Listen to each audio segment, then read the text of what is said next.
Good afternoon. It's Friday the 2nd of December 2022, just after 1 o'clock. Welcome to UK Column News. I'm your host, Mike Robinson, and joining me by video link, we've got Patrick Henningsen from 21st Century Wire and Vanessa Beeley. Welcome both to the programme.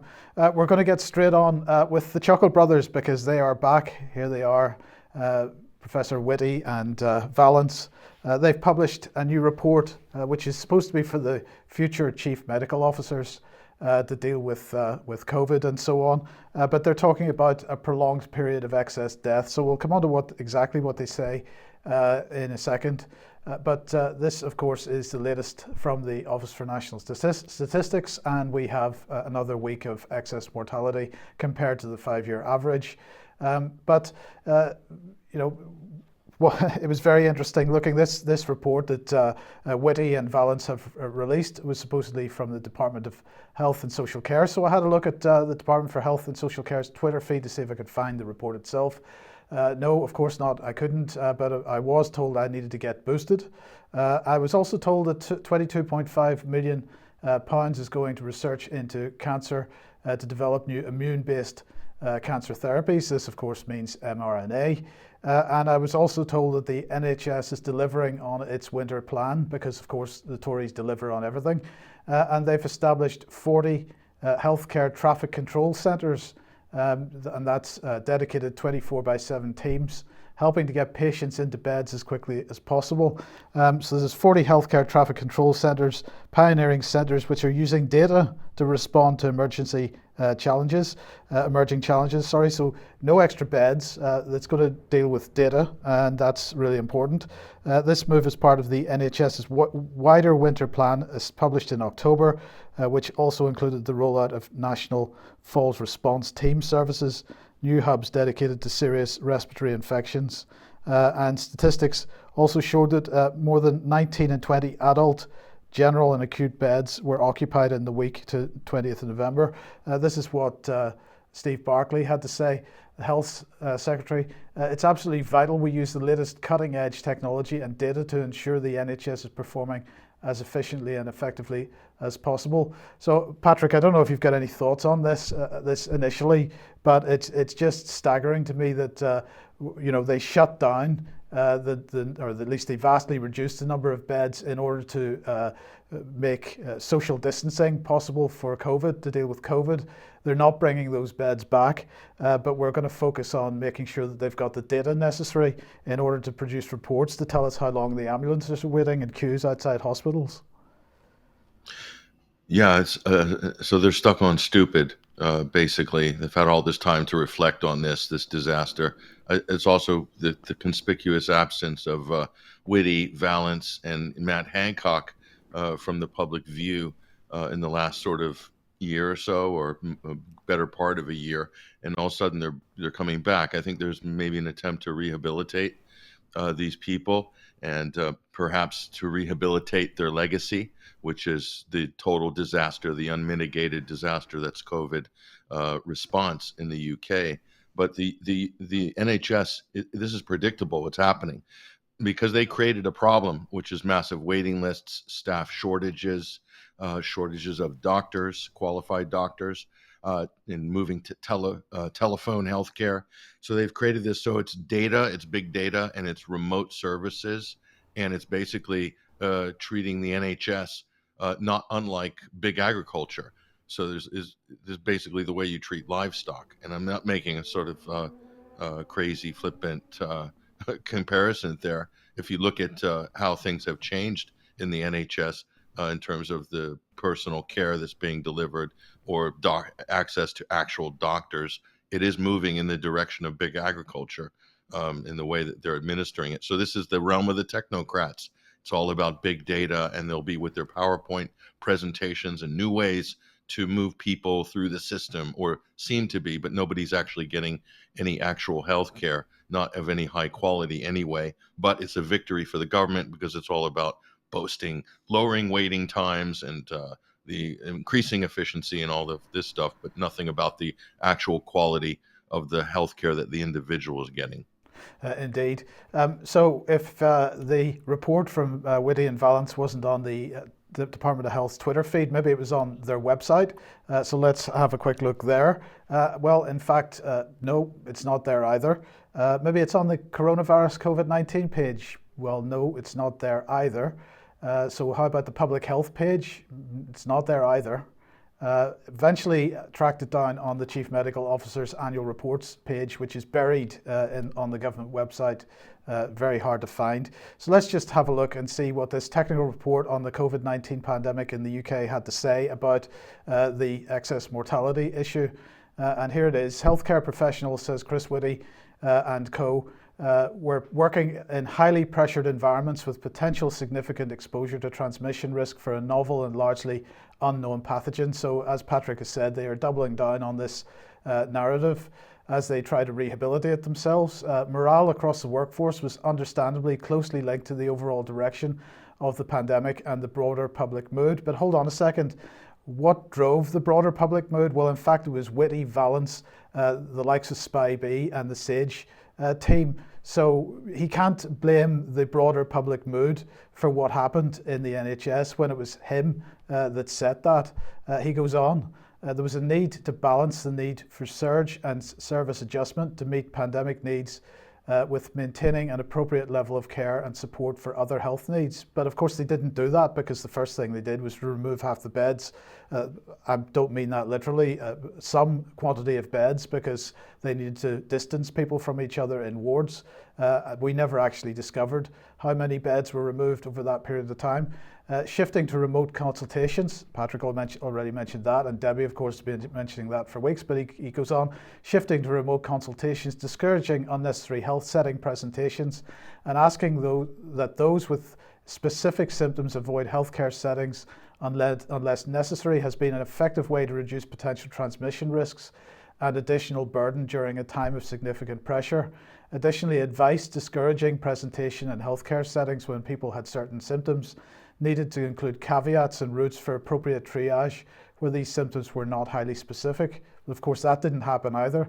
Communications to discourage unnecessary visits to healthcare settings therefore needed to be continually adapted.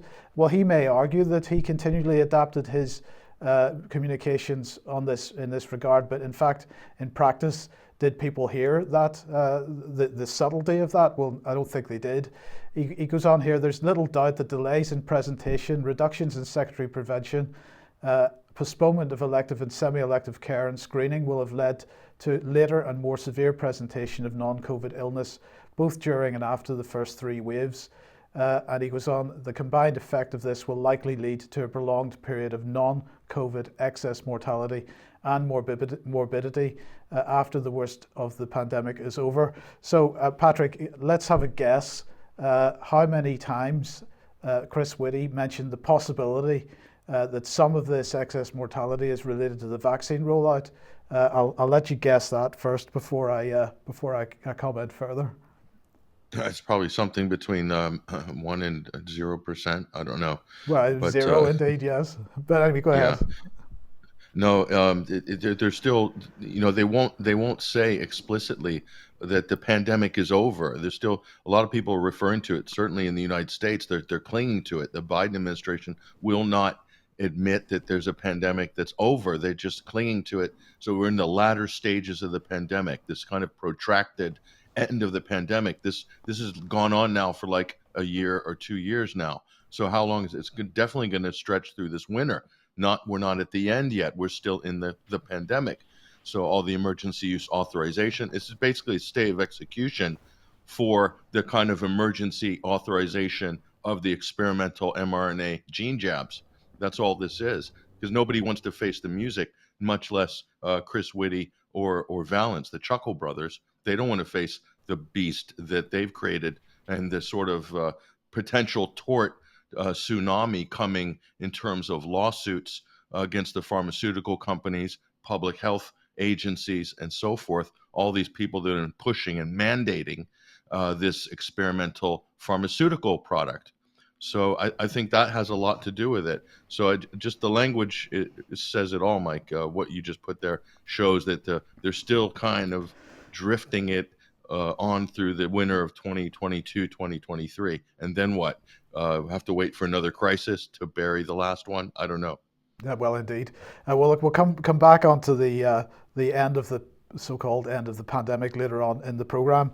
But if we've got excess mortality in the UK being caused by health care issues, there's certainly mortality building in Canada. Now, we talked about this briefly on last week's Extra, on last Friday's Extra. But Vanessa, we want to go into this in a little bit more detail.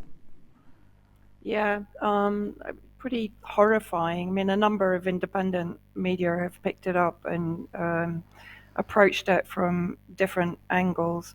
This is a blog post from a blogger called thebridgehead.ca.canada. Canada's new euthanasia law threatens your loved ones who suffer from mental illness. Now, this was back in March 2021. If we have a look at the content of the blog, Mike, so from the blog itself, experts have been predicting a pandemic of mental illness stemming from the COVID-19 pandemic and the government response to it. So, surprise, surprise, there are mental issues as a result of the extreme measures taken by the UK government, for example, and of course the Canadian government, which was one of the most draconian. Now, again, as part of the blog, never before has Canada offered suicide rather than prevention. This is very important here. Canada is this entire, what I would describe as a sort of transhumanism, which is rebranded eugenicism program, is being put through by the majority of the Five Eyes countries, but Canada is leading the way. Bill C7 was introduced last February, so that was at the same time as COVID-19 broke out, so February 2020, after the Quebec Superior Court's Truchon decision struck down the 2015 law's requirement that someone's death be reasonably foreseeable before they became eligible for assisted suicide. Unsurprisingly, the Trudeau Liberals didn't bother to appeal the decision and instead passed Bill C7 in December 2020.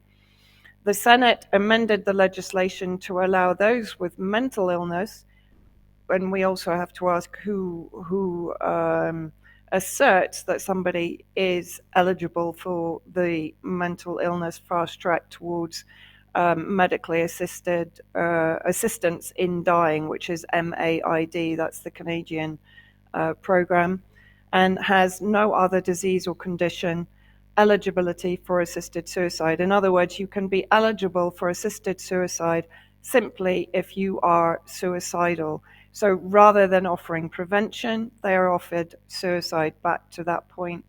Bill C7 removed the requirement in the law that a person's natural death be reasonably foreseeable in order to qualify for assisted death.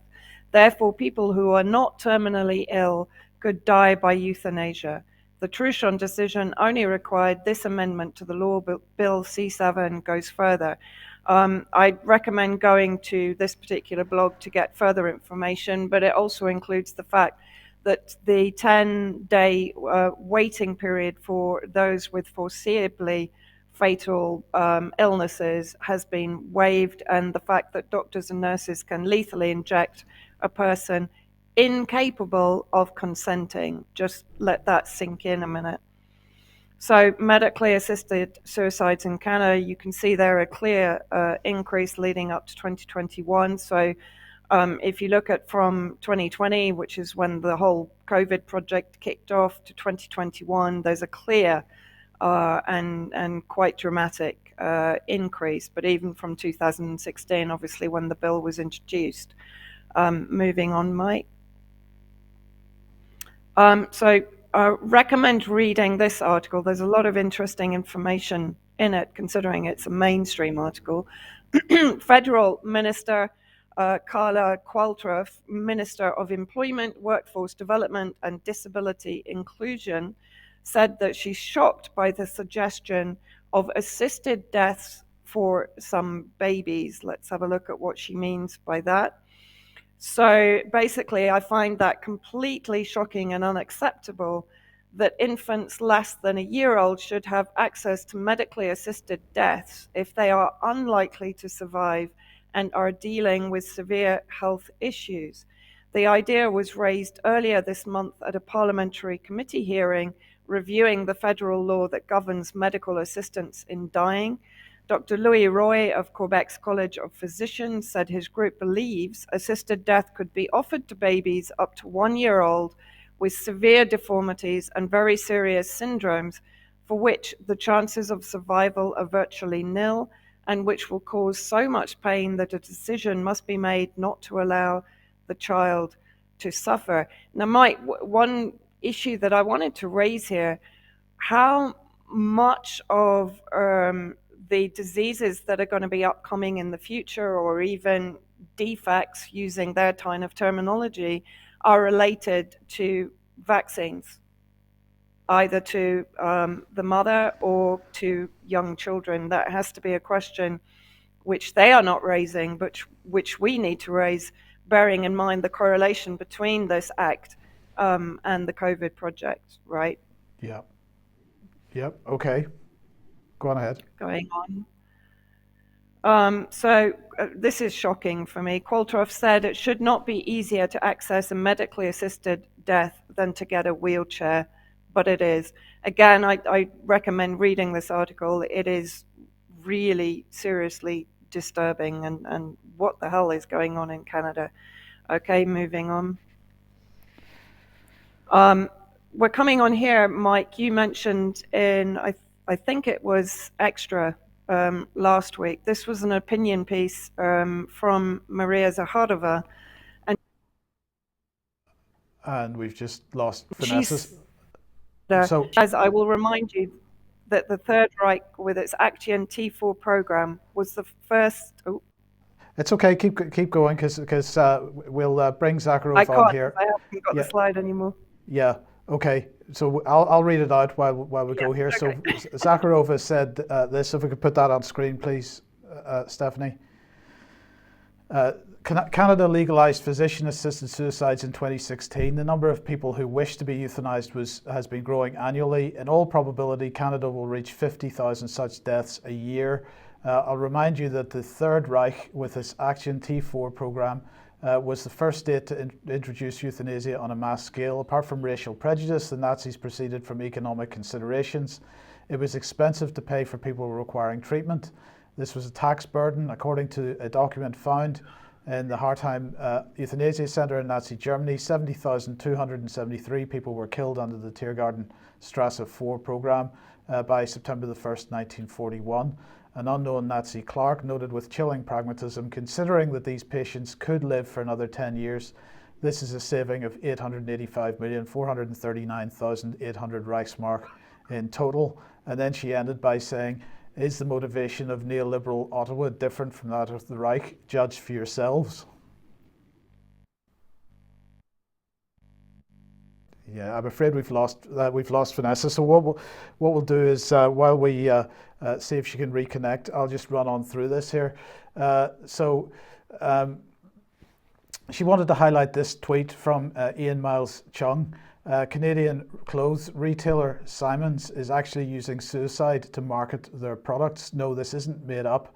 It's part of a sweeping effort to introduce medically assisted suicide as a treatment for mental illness, PTSD, and even children with defects in Canada. So let's just have a quick look at a little piece of promo video that this clothes manufacturer Simons pushed out.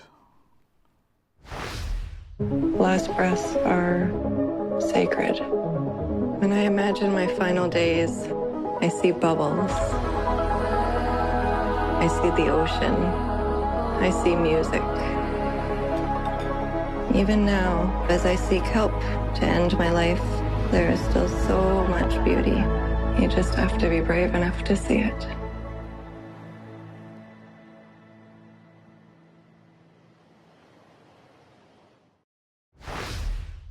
So all is beauty, apparently. So a Canadian retailer exploits a young artist's euthanasia to market its fashions. And if we just look at the content of this, it's saying sometime after Canada's Thanksgiving Day, on the 10th of October, a 37-year-old woman named Jennifer was euthanized A few days later, on 24th of October, one of Canada's best-known fashion retailers, Quebec-based La Maison Simon, launched an advertising campaign based on her wish to die. Euthanasia was, as performance art is the prerogative of the well-to-do, the well-connected and the privileged. Euthanasia as social injustice will be the lot of the down and outs, the abandoned and the marginalised, says this article. If Simon's really valued community connection and compassion, it would be subsidising housing and medical care for people like this. Instead, it's exploiting the death of a young artist to burnish its brand as a champion of progressive values. So let's see what comes next. All is beauty. So this is more from the American Conservative covering this. And the quote here is Peter Simons, the CEO, who said the short film discloses the heart of the company's values and was made to help build human connection and encourage people to be moral and to help build the communities we want to live in tomorrow and leave to our children. Everything we admire on this earth today, science and art, technology and inventions, is only the creative product of a few people's. This is now a quote from Adolf Hitler that Vanessa was wanting to compare with the Simons quote. Is only the creative product of a few people's and originally perhaps one race. On them demands existence of this whole culture. If they perish, the beauty of this earth will sink into the grave with them. Then let's see what else we've got here. Then we've got the New York Times. New York City to involuntarily remove mentally ill people from the streets. Mayor Eric Adams directed the police and emergency medical workers to hospitalize people they deemed too mentally ill to care for themselves, even if they posed no threat to each other. So the links between euthanasia and eugenics, Patrick, are there. And what's going on in Canada is taking it really to an extreme. Yeah, the numbers are staggering. These are industrial scale numbers. Just I think the last year or so is like 18,000. It'll be projected to be 30,000 such people on this sort of official death pathway in Canada. I think it says a lot about Canadian society. I think it says a lot about the politics in Canada. And if you look at the COVID response, if you look at Justin Trudeau's policies, he's a highly unpopular political leader, has managed to crowbar himself into power once again in the last election. But his policies are generally not popular. But you have this kind of supine attitude that a lot of Canadians have in their way, sort of a stiff upper lip, hoping that it's just all going to go away and go back to normal. But the main feature, Mike, here is this idea of nihilism.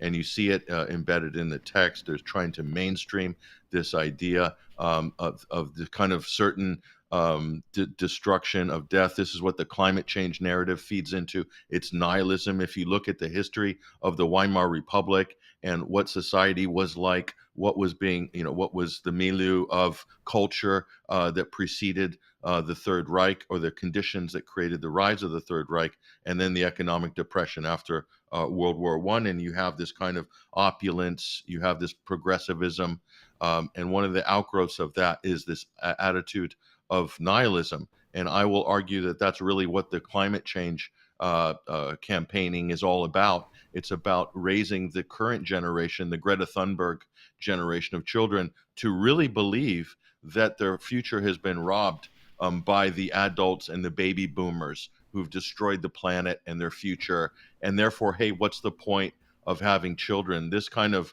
and what's the point of being alive, for that matter? But this all started really in the 60s, 70s, and 80s. These ideas have been groomed and brought along and are now percolating to the point where you have like literally a Logan's Run type narrative that they're pushing there and doing it with all this kind of corporate sheen to it. It's kind of really kind of vulgar in a certain way, but they'll say that, no, this is really high progressive thinking. And so big danger here, I think, for society if this sort of thing becomes seductive or becomes alluring to the intelligentsia and they start pushing this. But there will be pushback to this. There will be a visceral reaction as well. So get ready for that. Okay, well, I just want to, Vanessa just wanted to finish this segment off with a little clip from Redacted, who were talking, because as I said, the connection between euthanasia and eugenics perhaps isn't clear to some people, but let's just have a quick listen to this. Now, under the MAID laws in Canada, this is unbelievable part of the story. Canada's Pediatric Society says it's okay to basically eliminate children, as long as they show signs that they are mature. What does that even mean? Let me repeat that. Canada's Pediatric Society, under these MAID laws, basically says, hey, if the child is mature enough, like they're not an adult yet, not 18, but if they're showing signs of maturity, then they can. We're going to refer to them as mature minors, and they can make the determination to kill to be assisted suicide and taken care of. Basically, if they can decide their own gender, they can. No, but this is the same. Yeah, you make a good point. This is the same thing. Is that children should be able to change their bodies, make these decisions, make adult decisions as minors. Oh, you're 12 and you're depressed? Well, here you go. We don't even need to check with the parents. You're a mature minor. You're 12. You seem like you're mature. Do you want a doctor's note to go and take care of that thing called life? Like that's what we're talking about here. We have the red and blue pill. We have the hormone blocker or the life taker. Which one do you want, red or blue? Yeah. Yeah. Because continuing to live how you are right now is not an option. Unbelievable. Mature minors. Vanessa, it looks like you're back. Welcome back. We've gone through the material. So just if you've got any closing thoughts on that. No, I mean, I presume you showed the fact that obviously Chrystia Freeland, who's been instrumental in getting this bill through, has connections back to her great-grandfather, Michel Chomiak, who effectively ran the Krakow News in Ukraine, which promoted Nazi programs and Nazi propaganda, including the T4 euthanasia program. And it's also worth noting that he had a close connection to PR for Goebbels himself. And Goebbels in 1941 commissioned a film called Ich klage an, I Accuse, which was the story of a woman with MS who pleads with her doctor husband to end her life. It was seen by 18 million people. And of course, remembering that at the end of the war, it's an estimated 300,000 that were exterminated as part of the euthanasia program, but also not forgetting the forced sterilization program that was running alongside that. Yeah, okay, thank you for that. Now, if euthanasia and potentially eugenics are all about creating the right kind of human being, I wonder what Elon Musk has been up to. Now, he has decided to update everybody on what's going on with his robotics and AI company, or human augmentation, we might call it. And so he held a live stream yesterday where he's basically talking about his latest efforts to interface the human brain with microchips. And he's saying that he's going to have a chip ready to be implanted in clinical trials within the next 6 months. So we have a short clip from that live stream. Let's have a listen to what he was saying yesterday. The overarching goal of Neuralink is to create ultimately a whole brain interface. So a generalized input-output device that, in the long term, literally could interface with every aspect of your brain, and in the short term, can interface with any given section of your brain and solve a tremendous number of things that cause debilitating issues for people. So, so our long term is I'll talk a little bit about our long term goal. It's going to sound a little esoteric, but it was actually the sort of my prime motivation, which was, what do we do about AI? Like, what do we do about artificial general intelligence? If we have digital superintelligence, that's just much smarter than any human. How do we mitigate that risk at a species level? How do we mitigate that risk? And then even in a benign scenario where the AI is very, very benevolent, then how do we even go along for the ride? How do we?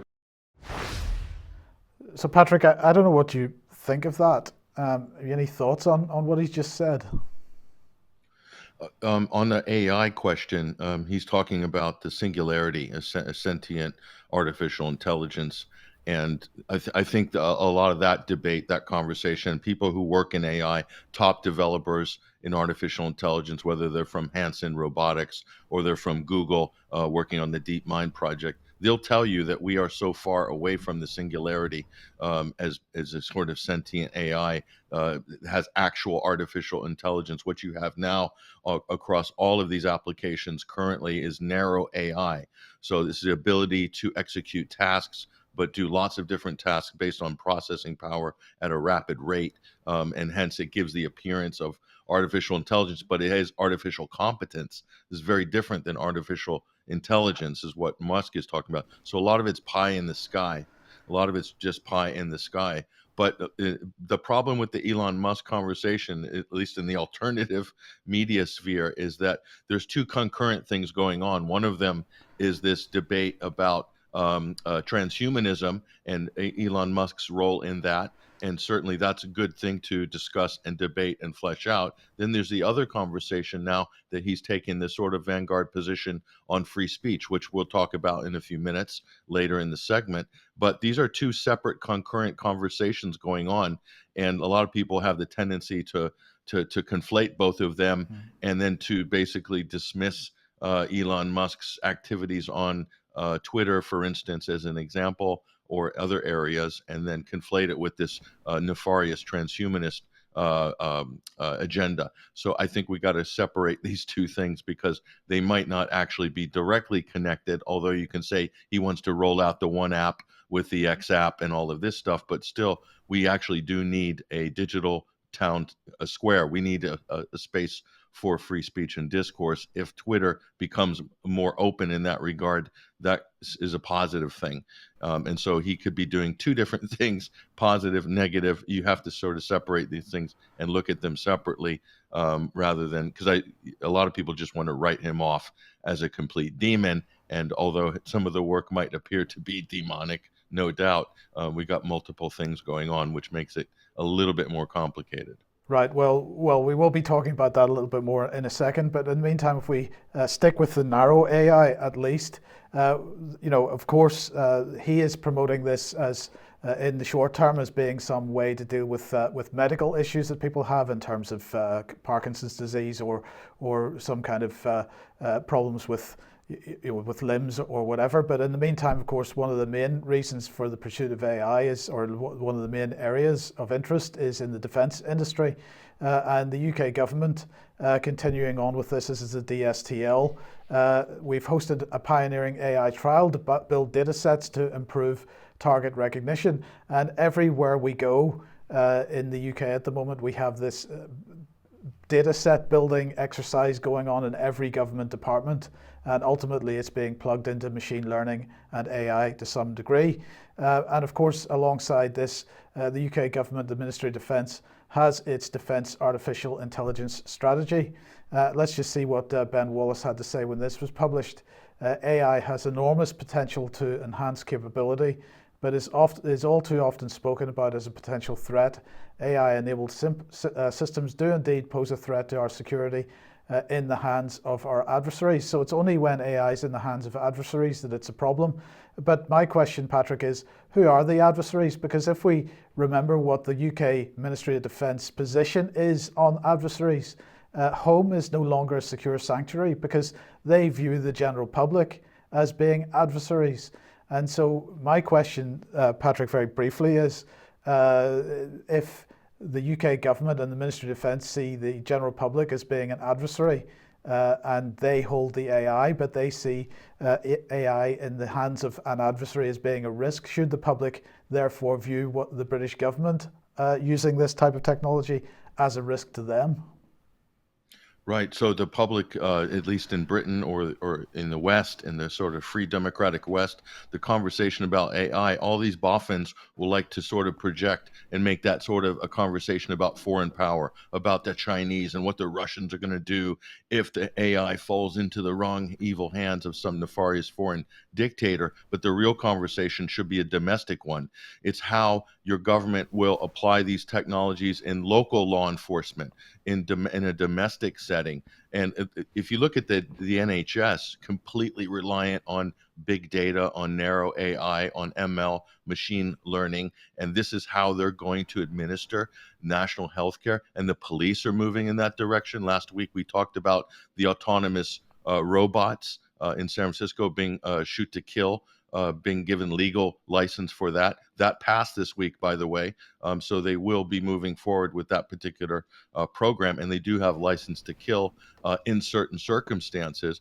So the conversation should be a domestic conversation and not one about foreign. So I think the media will always project internationally on this against China and Russia, for instance, and not really want to talk about how these are being applied to treat people like cattle at home, and how it becomes more inhuman, more impersonal, more sort of machine-based law enforcement and people management at home. That's the hallmarks of a technocracy. That's the conversation we need to have right now. Yeah, okay, thank you. If you like what the UK column does, you would like to support us, please head over to community.ukcolumn.org. There are options to join us, and you'd be very welcome as a member of the UK column community, or you could pick up something from the UK column shop. But please do share everything that we produce that you find on the various platforms. Now, Patrick, let's move on to elections and Bulgarians protesting the reinstatement of paper election ballots. Could it be that some people aren't liking the electronic voting machines and perhaps the machine learning that goes with that? I don't know. Well, no, this is actually a really bizarre way to kick this conversation off here. No, they're protesting the reinstatement of paper ballots in favor of machines. So this is a bizarre sort of development in Bulgaria, and the party's called We Continue to Change. This is what the party's called, and supposedly a kind of democratic anti-corruption type outfit in Bulgaria. And they're protesting the switch to the old establishment, i.e. they're saying paper ballots are corrupt. We need electronic voting. So this is bizarre. And I'll bet you, I tried to look for the funding of this party, but it's very difficult to see if there's any funding from the National Endowment for Democracy or the Open Society, one of George Soros's umbrella organizations. But here they're saying that today is the day when the democratic vote of every Bulgarian citizen will be substituted, the day when we open the door to 15% invalid ballots, when the distortion of the vote makes the whole system work corruptly. So the event, so they're wanting to bring people out in droves and thousands in this case to protest paper ballots. So this is sort of the opposite of the conversation we thought we were having. So I don't know what you make of that, but that's a new twist. And I personally think there's probably some of the usual suspects that would be backing this type of an effort. Yes, indeed. I mean, I don't know, but it sounds like it. It sounds highly unlikely that this is anything other than foreign influenced so-called grassroots movement pushing for something that the foreign influence particularly wants, which is the return of electronic voting machines.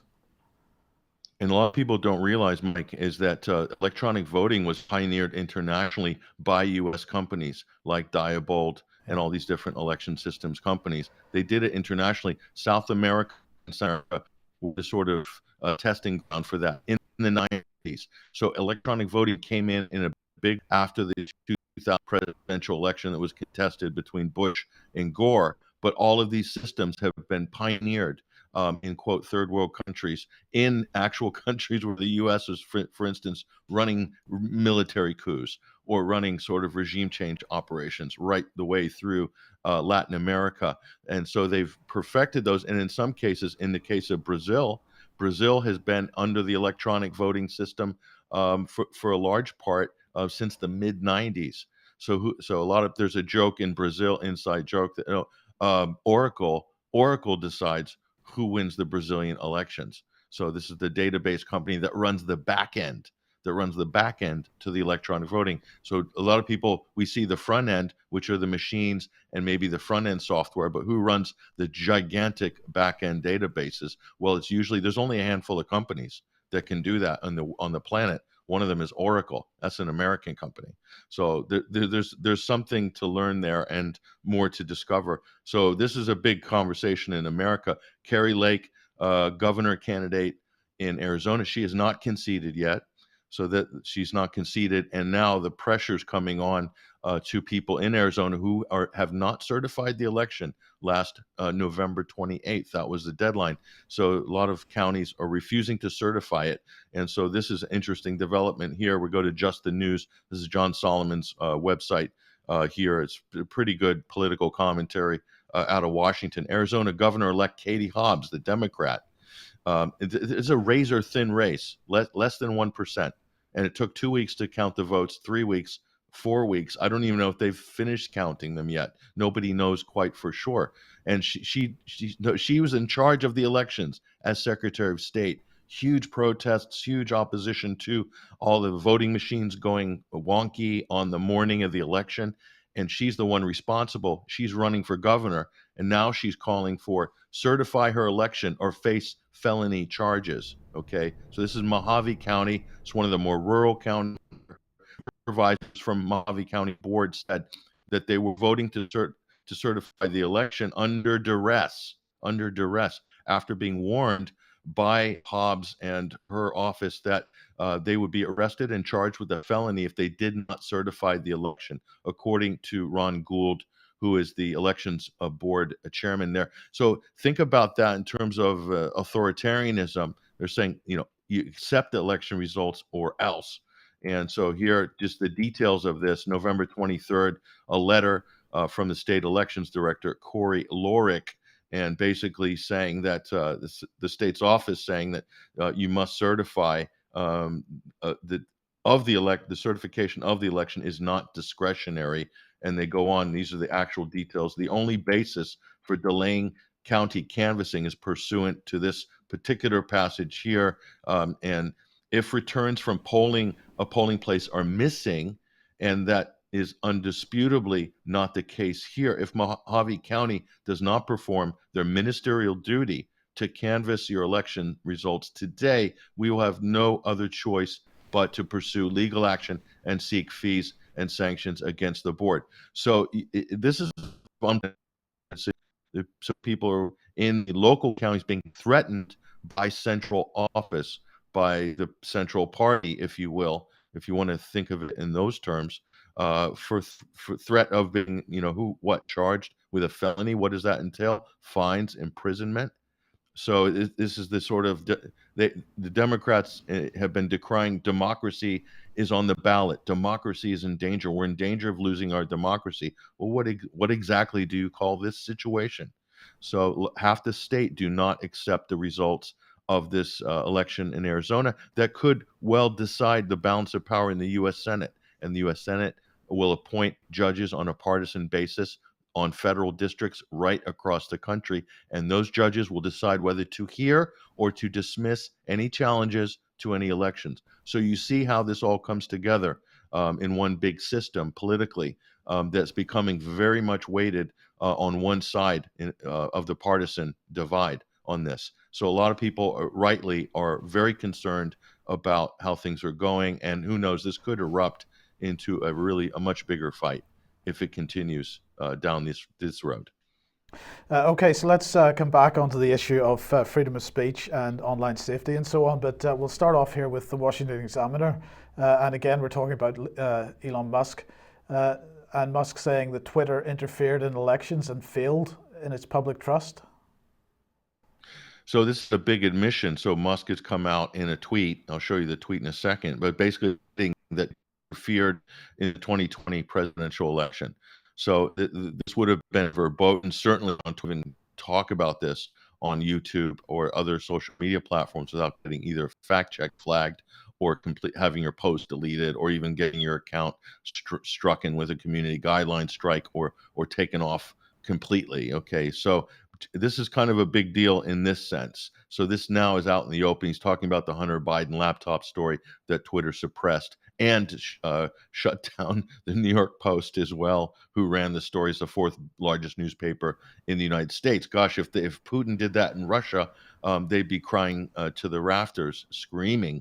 This is a complete violation of democratic international principle. And this is interesting. So the obvious reality, as longtime users know, is that Twitter has failed in the trust and safety for a very long time and has interfered in elections. An important statement there. Twitter 2.0 will be far more effective, transparent, and even-handed. That's what he's saying. It's a tall order to manage speech on this giant platform, certainly. And he vows to make public all of it was calling the Twitter files on free speech suppression soon will be published on Twitter itself. So he's getting all the internal documents, all the things when Jack Dorsey and co were running a giant censorship farm, basically a political project. Twitter was making a loss. There was no or any intention. It didn't seem like any real effort to make it a profitable company. But it was a giant censorship project for the benefit of one party in the United States. So the public deserves to know what really happened. And he says this is a battle for the future of civilization. If speech is tyranny is all that lies ahead. Okay, we can all agree with those sentiments. Get on board with that. What shape this is actually going to take going forward in terms of there's a lot of pressure from governments on Twitter, European governments, Germany especially as an example, but certainly the UK is going to weigh in heavy on this, and the United States, at least with this administration, somewhat checked by a new Republican.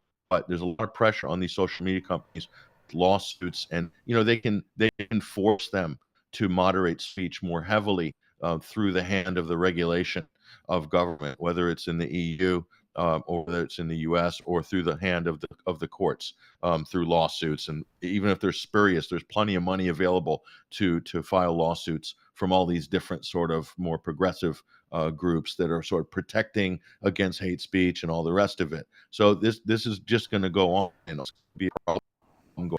His the former head here, one of the former heads of the community safety and trust and integrity, or whatever it's called, trust and safety at Twitter, is basically now, and there's a whole court now of people saying Twitter is now a cauldron of hate speech because there's new management. And so Musk represents this. And so they're saying, oh, it's not safe. Doing the rounds on the kind of circuit there. Yoa Roth is the name of this person.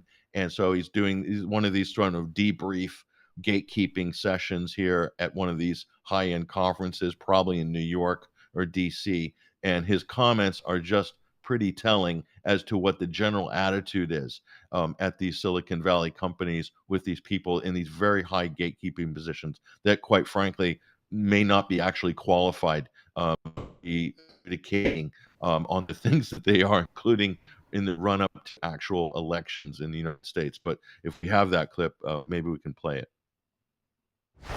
The morning of the Hunter Biden story in the New York Post happens, and it was weird, right? With distance and with what we know now, we forget some of the weirdness. But do you remember the laptop repair guy? Do you remember the uncertainty of the whole story? We didn't know what to believe. We didn't know what was true. There was smoke, and ultimately for me, it didn't reach a place where I was comfortable removing this content from Twitter. Everything about it looked like a hack and leak and smelled like a hack and leak. You did not want to do that. But it didn't get there for me.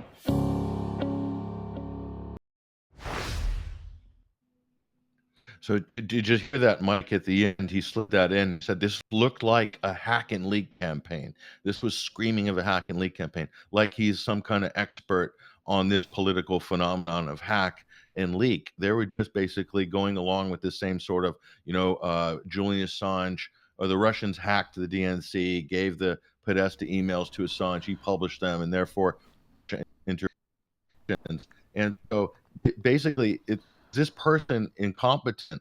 These are people in really key positions of moderating speech across a global space.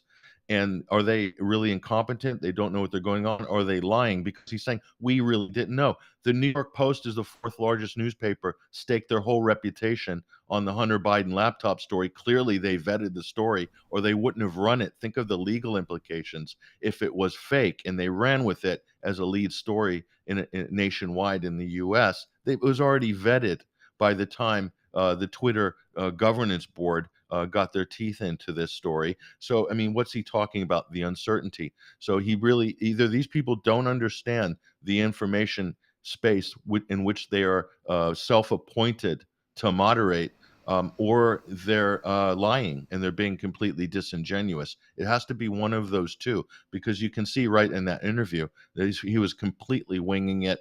And it's kind of scary, Mike, that these are the people that are put in charge of these really broad-based speech control programs, and they don't appear to be competent or very straight with what they're tasked to be doing. So that was shocking in itself, just to see the attitude, the blasé attitude on that.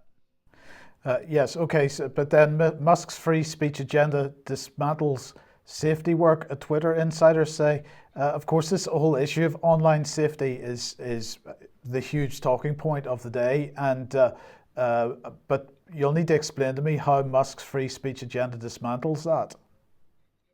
Well, I don't think it does, but what I'm going to show you here is just the barrage of media reports in the last 48 hours. There's like a full court press right across every global mainstream media outlet. So you can see they're setting this up right now. This is the Post. Obviously, the Washington Post is going to run stories like this. There's tons of them, especially in their technology sector. Look at this. Of course, the Israeli government weighing in, saying that Twitter is going to become a cauldron of anti-Semitism globally here. The foreign minister basically saying he's taking a lax attitude towards hate speech, etc. So it's hate speech. This is the repeat. And look at this, even with India, with sort of divisive Hindu versus Muslim social schism here. Certain parties' interests in India are saying that, oh, this is going to open the floodgates for hate speech and extremism. India, obviously, that argument's being waged both ways from both sides on different parties on this. So that's just more of the same here. And so this is the problem. And so let's talk about this idea of hate speech. How far can it go? Now, I don't know if the UK column has covered this in the past when it happened, but Germany, unbeknownst to a lot of people, have been doing what's called the annual sweep. They do an annual sweep. It's kind of a tech offensive against hate speech, where the police are deployed en masse to raid the homes of internet users. I was not fully aware of this until recently, and a little bit closer. And yes, it's an actual thing. So in this case, German police they're raiding houses and seizing devices here. German police searched the homes and questioned suspects as part of an annual nationwide crackdown since 2016. It's been ramped up since then against online hate speech here. So this is Fesser, she's the head of state security in Germany there. And so basically, officers investigated 3 women and 6 men aged 17 to 72, and the allegations against them include incitement, hatred, defamation, and libel here. And here's what they're saying: we need to draw clear lines here and get the culprits out of their supposed anonymity. So the German government's really going after anonymous handles. On Twitter, a lot of people sock puppet accounts, or people just want to conceal their identity. I personally am not. I am not against sock puppets myself. I think there's a place for innocent accounts and sort of spoof accounts. I think it creates a more interesting conversation. It's annoying when they're trolling you, but I wouldn't want to deny people that, because I know a lot of people that work in government that are on Twitter and using anonymous handles in order to be able to express themselves, or people that actually work for Apple or Google who do that online. So there is a place for that. I know it's not a perfect system, but anyway, that's the situation. Look at this. Federal police say more than 2,000 politically motivated, quote, crimes are being committed online or recorded each year in Germany, but the actual figure is likely to be higher. This is a mainstream media report So take it with a pinch of salt, because many illegal postings aren't reported to authorities or take place in closed groups. So they want to go after anonymous accounts. They want to go after private groups. They want to go after encrypted chat, WhatsApp, and they want to be able to police and have backdoors to, for instance, they'll be able to access your iPhone without your password. So they're using the sort of counterterrorism license that governments have now in order to access the backdoor into your devices. So they don't need your permission to get to access your device. They're just going to go seize it and take it straight up. So the background of this is interesting, and it's really in here in the New York Times. If you go back to September 23rd, this article reveals a lot here. This article will show you the depth of deep goes. So here's one story that's pretty unbelievable. A 15-year-old father was accused of violating laws against online hate speech, insults, and misinformation. He had shared image on Facebook with an inflammatory statement about immigration falsely attributed to a German politician. And the quote that was misattributed said, "Just because someone rapes, robs, or is a serious criminal is not a reason for deportation." So that was wrongly attributed to a politician, and a police dawn raid on the home of his 51-year-old father. So the police then scoured the home for about 30 minutes, seizing a laptop, tablets as evidence, said prosecutors here. Wieland, a software developer turned internet hate speech investigator, is in charge of unmasking people behind anonymous. In Germany, he hunts for clues about where a person lives, works, and connections to friends and family. So you're being doxxed by the German government. Okay. Is this being done in other EU countries? Is this being done in Britain? Is this being done in the US or Canada or Australia and New Zealand? That's the question. So being part of the course in China, right? I mean, you probably would have heard this and wouldn't be surprised if that was done in China, but some people might be surprised if it's being done in their own government, in their own backyard. So after an unknown Twitter user compared COVID restrictions to the Holocaust, he used an online registry of licensed architects to help identify the culprit as a middle-aged woman. So the crime there is comparing COVID restrictions to the Holocaust, which is someone's opinion. It's a comparison. It's a metaphor. This is now categorized as hate speech by this new sort of digital Stasi in Germany here. So Margaret Boost, former Green Party member of the German parliament, was upset by fake remarks that had twisted her support for immigration into an extreme view, which potentially might incite, quote, far-right activists. So that's the justification for the state, for the police moving in heavy on these users, things like this. And the thing they're really concerned about, Mike, is that politicians are being insulted or, quote, harassed. So it's really interesting. So it was that post that eventually led to the raid of the 51-year-old's house. The father, his name was not shared by authorities because of privacy laws. Funny that, is still under investigation. And police will continue to examine his devices. But even if he did not know the comment was attributed or misattributed to Miss Baus was fake, he still faces punishment because the accused bears the risk of spreading a false quote without checking it. So they're saying, the state's saying, if you don't do your due diligence in checking a false quote. So all of this is predicated on the assumption that a false quote is not going to threaten a public figure or a politician. That could be single quotes versus double quotes. It could be a misspelling, something like this. So here, several internet speech-related cases are now winding their way through the German legal system. The outcomes have the potential to create a new area of case about what can and cannot be said online, potentially diminishing the role of internet companies, i.e. Twitter, Facebook, Google, as the main arbiters of online speech by moving more to the courts. So you see where this is heading, Mike.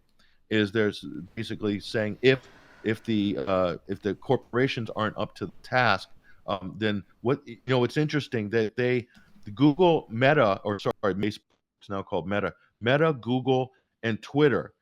They just won a court challenge. I think it was in Germany. It's the Network Enforcement Act, which requires companies to notify government when they detect hate speech. So user data to the government without a legal order. So that was the argument that the tech companies won temporary stay of execution in court on the fact that they don't want to be compelled to notify governments every time they detect so-called hate speech, because the court ruled that would violate and undermine personal rights of people. In other words, just without a legal order, the government could just get this stream of reports and doxing and information on citizens. That was deemed to be a bridge too far by the court, you see.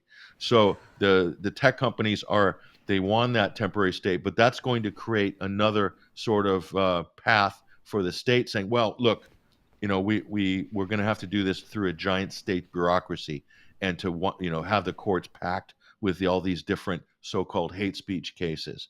How are those going to be adjudicated? So that you can see that the whole point, Mike, is the state is just frothing at the mouth to move on this issue. And look at what's happening in Germany. It really shows you where we're heading in the future, in my opinion. Right. Well, so some really important points to that, Patrick, as we're about to see, because it ties in with this next section. First of all, we've got Joseph Borrell here, who's effectively the European Commission, the European Union's foreign minister. He was at the G20 recently, so he's saying, I just returned from 2 intense days of diplomatic speed dating around the G20 foreign ministers meeting in Indonesia. One of the advantages of such meetings is that we can meet many colleagues in a short period of time, and so on. But he's talking about the global battle of narratives, and he's particularly talking about the global battle of narratives around the war of aggression against Ukraine. He's saying it's in full swing. And for now, he says, we are not winning. So the European Union is not winning in the global battle for narratives around Ukraine. We must continue our efforts to convince our partners while equally being sensitive to their needs. So this is a very interesting comment from him. The EU clearly extremely concerned about that. And I just wanted to highlight what the EU's position is on Twitter, for example. So Twitter will be banned unless it abides by the EU's Digital Services Act. Now, this EU Digital Services Act, we've talked about it many times, is the EU's equivalent of the online harm or the online safety bill, and they've managed to get it passed before the UK has passed the online safety bill, despite the fact that the UK started the process of the online safety bill a long time before the EU did with their Digital Services Act. But they're saying that unless tech companies are willing to abide by the rules, they could be and they will be banned in the EU. Now, we've already seen this to some extent with the issue of video hosting companies being banned in France, for example, or at least the French demanding that both Odyssey and others being asked to take down or stop RT and other Russian media from using their channels, and they, in some cases, they've complied with that, and in some cases, they haven't. But if we look at Politico's coverage of this, their headline is WTF is DSA, what Europe's new content moderation laws means for the internet. And this was the key paragraph that I wanted to highlight in this article. In the event of terrorist attacks, natural disasters, war, or pandemic, the Commission will be empowered to require big tech firms to quickly adapt their services to deal with potential disinformation. Now, what does that mean? Adapt their services? Well, of course, that means censor content. But as well as that, Vanessa, welcome back to the program. We have this organization, the EDMO network. They have all EU member states through 6 new hubs. That's the expansion. Let's just briefly have a look at this. Following the second call for EDMO hubs, the European Commission has selected 6 new hubs that will become part of the European Digital Media Observatory, and strengthening the European ecosystem that fights or that works to fight disinformation. The European Digital Media Observatory, they say, brings together fact checkers, media literacy experts, and academic researchers to understand and analyze disinformation in collaboration with media organizations, online platforms, and media literacy practitioners. They'll deploy a platform to support the work of a multidisciplinary community with expertise in the field of online disinformation. EDMO will contribute to a deeper understanding of disinformation, relevant actors, vectors, tools, methods, dissemination, dynamics, targets, and impact on society. I mean, we must be building a much better society with this type of control of narratives. I mean, it's extraordinary, isn't it? This is just mass censorship ongoing, and it sounds as if from the language used that they're going to be bringing in sort of legal armament against us also. But there was an article published in the Telegraph also yesterday which is saying, headlined, Britain is sleepwalking into censorship and we're running out of time to stop it, claiming that we're entering a censorship system far harsher than anything than the EU or the US is proposing, and that Britain would end up with one of the most draconian regimes in the free world. That's extraordinary. That's coming from the Telegraph. So, you know, the writing is on the wall that we're heading into a censorship matrix, which is going to be extremely controlled and policed in the future. And the indication there is also relating back to that concept of it being terrorism, information terrorism. We will become disinformation terrorists. Remember the US State Department funded meeting in Ukraine a few months ago. Indeed. So look, I really want to reinforce one of the points that I was making on Monday's programme. So this is the BBC with their headline, Online Safety Bill, plan to make big tech remove harmful content axed. And this is about the fact that Michelle Donnellan has decided to remove the so-called harmful, legal but harmful clause and clauses from the Online Safety Bill. But what has actually happened here? This is one very small aspect of this bill, which is so massively complex. It's going to affect not only alternative media outlets, it's going to affect anybody that's running an online forum. It's going to affect all kinds of people in all kinds of ways. But look, here's the key point that I just want to really reiterate. If we look at what was actually said by the government with respect to freedom of speech, they say, as private companies, tech platforms will remain free to set any terms of service that they wish. That's community standards and so on. We've all come against the issue of community standards on YouTube, on Twitter, on Facebook, all these kinds of platforms. The government says the changes mean that companies must keep their promises to users and consistently enforce their users' safety policies once and for all. So in other words, the government is calling out these companies by saying that they've been inconsistent in their responses to content that's on their sites. They've got the terms and conditions in place, and they're not being draconian enough in how those terms and conditions are being applied. They've got to be applied in every instance. It goes on, for example, if a platform says in its terms of service that it does not allow a particular type of legal content such as racist and homophobic abuse or harmful health disinformation, then it must act to tackle it. And if it doesn't act to tackle it, Ofcom will be empowered to take unprecedented action, including levying fines totaling up to 10% of annual turnover.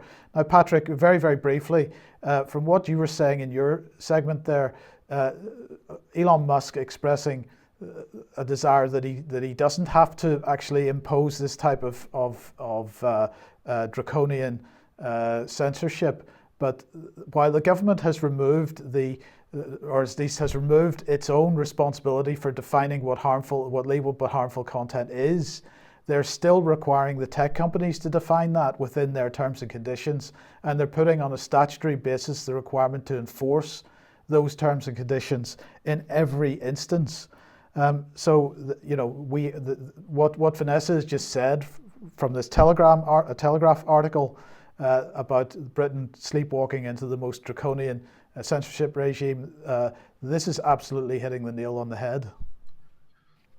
Yeah, so Twitter just basically removed COVID medical misinformation from their terms. So they've updated their terms now. So it's no longer, they're not policing COVID, quote, COVID misinformation. The problem is, if you, in your terms of service, if you're explicit about providing a, quote, safe environment for certain topics or subjects, like, for instance, hurtful speech or homophobic. How do you define homophobic? Is some of the top comedians, Dave Chappelle or etc. These people are major public figures. They might have anything within their act that could be construed as, quote, homophobic. So a number of comedians and pundits and things like that. How do you define that? So the what Twitter has done here, under the new management, is remove the whole COVID piece to the terms. So they're no longer responsible, or they're not compelled to censor speech that might be, quote, COVID misinformation.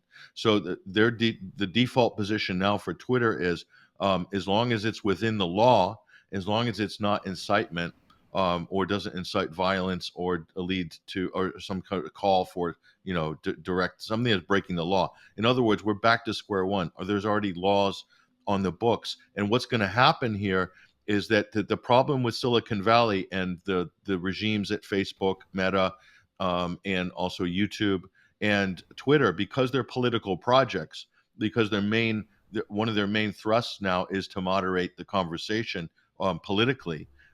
Then they're not in the normal business mode. In other words, they're not acting like actual businesses within a normal free market. In a normal free market with any type of product or service or something you opt into, there will be a clause there that says use at your own risk.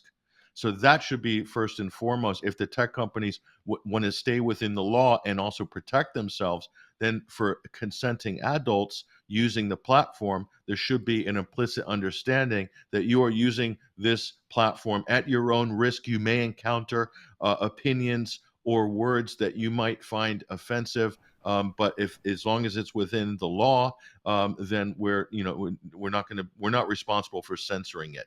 That would be the adult approach, and maybe Internet 1.0 would have taken that approach. But it's the overriding political project that's the problem here. It's not the tech companies, and it's not, quote, hate speech. How do you define hate speech? Even groups that advocate against hate speech, they can't even define it. So the tech companies trying to define it, trying to moderate it, is the problem. And they can alleviate that problem just by taking a step back and saying, just if it's within the law, it's fair game. And if it's rude and it's offensive and it's threatening, fine. Then you can kick it to a moderator and you can have that adjudicated. But otherwise, you can't just go willy-nilly banning, deplatforming people because their opinions or someone told a joke or some sort of satire, which was what Twitter has been doing now for years. Yes. And the other platforms. Yeah. Okay. Thanks for that. Now, but of course, as we mentioned, the EU is effectively going to be saying to the likes of Twitter, you will impose these rules, or you're not going to be in the EU. So we'll see how that battle pans out over the next period of time. But coming back to the online safety bill, I just wanted to highlight a couple of the new amendments that Michelle Donlan's put in. So she's put in a new clause which requires Ofcom to publish a report on the impact on news publisher content and journalistic content of this regulatory framework that they're putting in. So in other words, the online safety bill is going to require platforms to protect official news publisher content and official journalistic content, only the types of news publishers and journalists that the government approves of.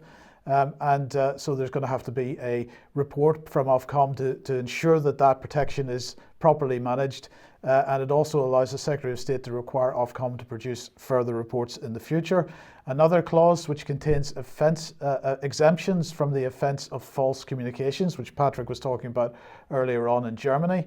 And this clause ensures that holders of certain licenses are only exempt if they are acting as authorised by the licence.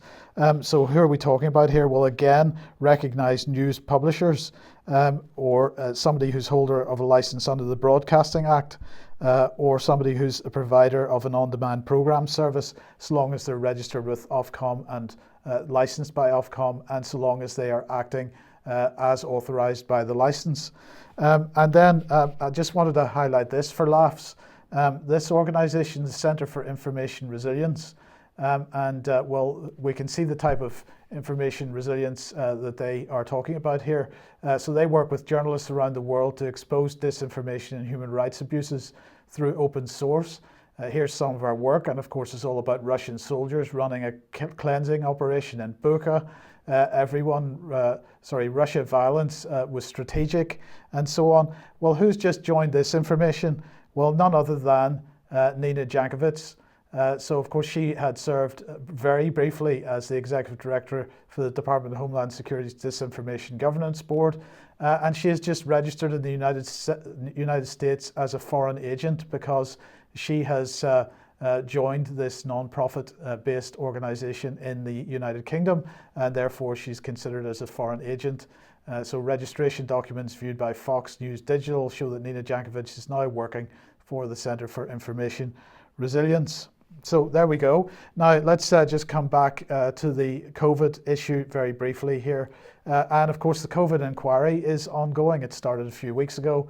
And they're currently looking for Module 3 core participants.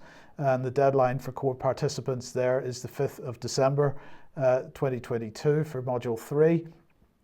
It's been set up apparently to examine the UK's response to and impact to the COVID-19 pandemic. And I think that report from Chris Whitty that we were highlighting at the lead of the programme was to feed into this effectively, I believe. But anyway, I just wanted to make the point that over the last couple of weeks, we've seen articles like this in the Telegraph. COVID inquiry risks whitewash with focus on lockdown advocates, MPs warn. And so many people now talking about the fact that the COVID inquiry being very careful about who they choose or who they select to be core participants, and therefore the narrative being largely controlled. But don't worry, because we have a new pandemic coming along. The next COVID strain will be more dangerous than Omicron, or could be. Scientists warn this is starting to hit the mainstream media, so get your fear tablets down you, because you're going to be getting plenty more fear from the media over this winter. Because Omicron, what are they calling it? They're calling it Deltacrons. Scientists have their eye on several Deltacrons, new COVID variants with the potential to attack the lungs like Delta and spread as easily as Omicron. So there we go. That's what's coming this winter, more fear.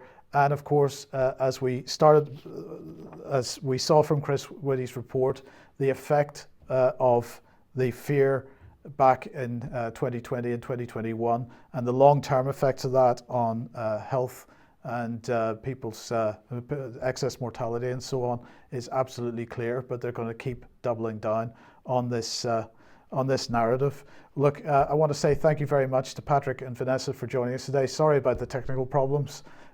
We will be back in a few minutes with some extra, and hopefully we'll get some more detail on things there.